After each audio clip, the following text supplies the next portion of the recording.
Hello. So welcome back.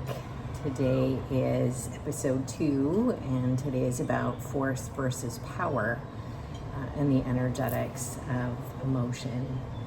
So again, just to invite you to join me with the sound of the ocean in the background and take a nice deep breath and let it go. Understand, those of you at home, that winter has made a bit of its energy and presence known, so definitely feeling grateful for being here, and so happy to share, even if it is just background, with you. So last time we explored the map of consciousness, that scale that shows us how every thought and emotion that we carry has an energetic frequency, and in that frequency it affects how we think, how we feel, how we see the world, how we see life, and how we see God. So today I want to take you deeper into the engine behind that map. So that's the difference between force and power. You know, in the air journey or level 4 process, we talk a lot about the importance of making distinctions, and it is in the distinctions that and discernment that we are able to understand the impact and the difference between what's true and what's not true and what's simply concept.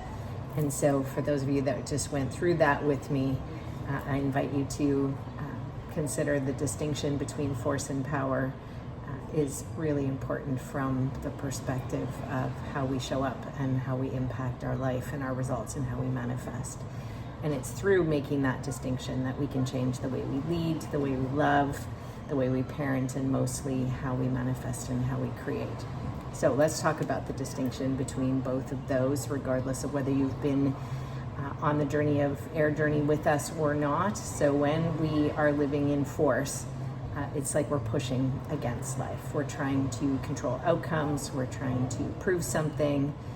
We're trying to get something. We're trying to defend ourselves. So we are, generally speaking, when we're in force, everything is fueled by fear. So it's that voice inside of you that says, you know, if I don't make this happen, everything will fall apart. Or if I lose control over this situation, then the sky is going to fall. So whatever story that we attach, or the significance we attach to the what and then the so what. And so when we operate from that space, our energy field tightens.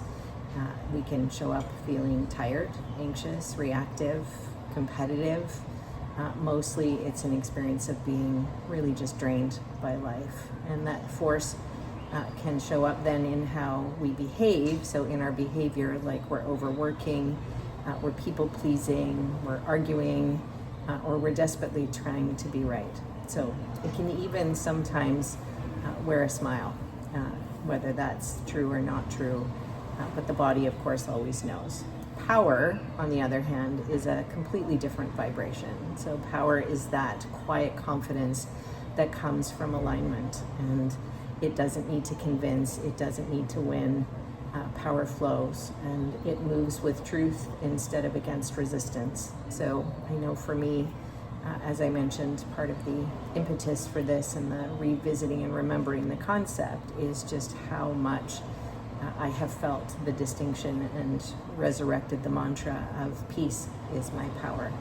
And coming from that space, knowing that everything I've been struggling with or fighting against has only dysregulated me, cost me energetically, and in many different ways at a very practical level as well. So power is magnetic, it's creative, it's generous, it's deeply peaceful, even when there's chaos. So I'm not denying that things don't happen, and we don't have tests of power, and power will always bring us back to center. So if you think of the physics of energy, you know, if you think of it like this, is force consumes energy and power creates it.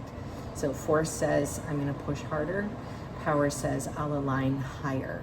And so we know, based on what we learned yesterday, every emotion below 200 on the map, shame, guilt, fear, anger, and pride will drain you. Everything above 200, courage, acceptance, love, joy, peace, actually restores.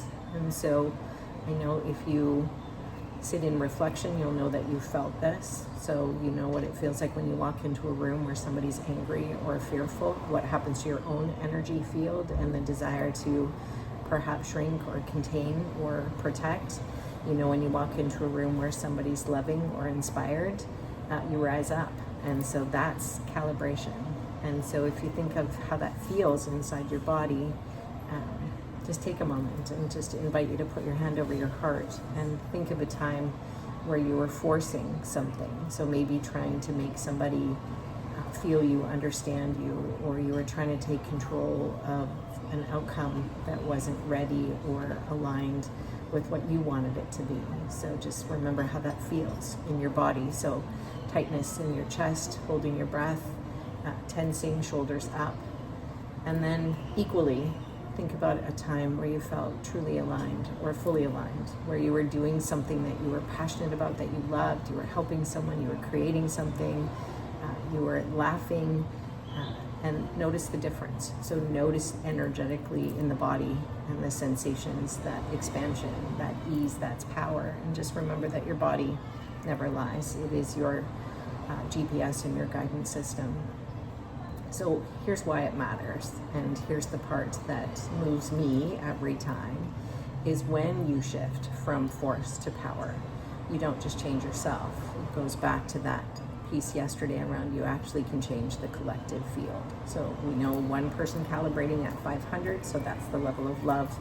Counterbalance is 750,000 people who are vibrating in the frequency of force. At 600 peace, which is my ongoing challenge, I did test myself recently again to see where I was at, and so calibrating at 410, which feels important and powerful based on where I'm at right now, which is the level of reason. So recognizing how important that is for me right now. So at 600 peace, you counterbalance 10 million. So just keep that in mind from the perspective of not just the impact and the influence on your own manifestation, but your vibration matters. And so you're never just one person. You are a frequency transmitter.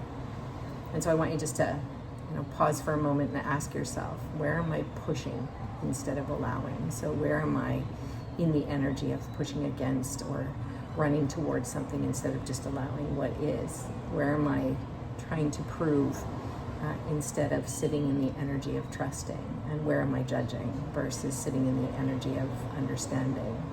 So I'm sure if you pondered that for a moment, or even put pen to paper, you'd find places and spaces in your life where that's true.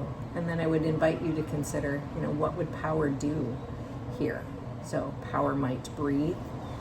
Breath work is such an important part. It could be power might listen instead of feeling the need to speak. Power might simply smile and hold presence.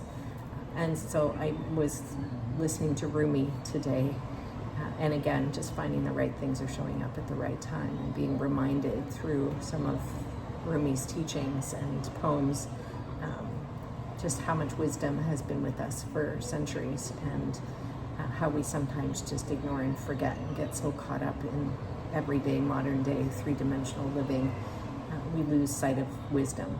So just know that every time you choose power, you are not only changing the frequency inside you and the way you create, but you're changing the frequency around you. So how do we repattern your energy? So how is it that we do that? How do we move from force to power? Isn't about pretending to be calm. It's actually about regulating and shifting your state. So again, breath work can be a very important part of that. So in the moment, stop and breathe.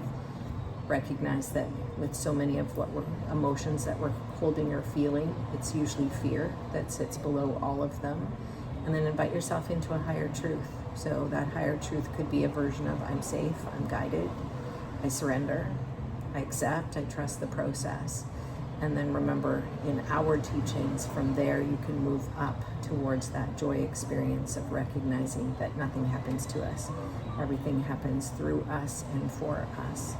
So we start with awareness, and then over time we naturally begin to resist less, surrender more and learn faster. So pull those lessons and those accountable moments so that then we know how to respond. So if we think of it from a place of leading, so leadership in your own life, and of course in how you lead with others as leaders, parents, partners, we teach by resonance. So if we live in force, then others will mirror that tension. And when we live in power, others feel safe around us. They find safety. And that's the art of true transformation, not control, but coherence. So the alignment and the experience of being in coherence. So I want you just to close your eyes for a moment. And again, just going to close with an affirmation. I want you to take a nice deep breath and release. And just remember that I no longer push against life. I move with it. I release fear and step into trust. I choose alignment over effort, grace over grind, and power over force. And every time I do, the world feels it. So thank you for being here. In our episode tomorrow, we're going to explore the 12 principles of empowered living, created and generated through and by the amazing Wayne Dyer. So the practical ways we shift from pushing to flowing, and how to build a life that strengthens everyone it touches. So until then, keep rising, keep choosing love, and remember, you're not here to force anything. You're here to embody power. Thank you. And go Jays, go.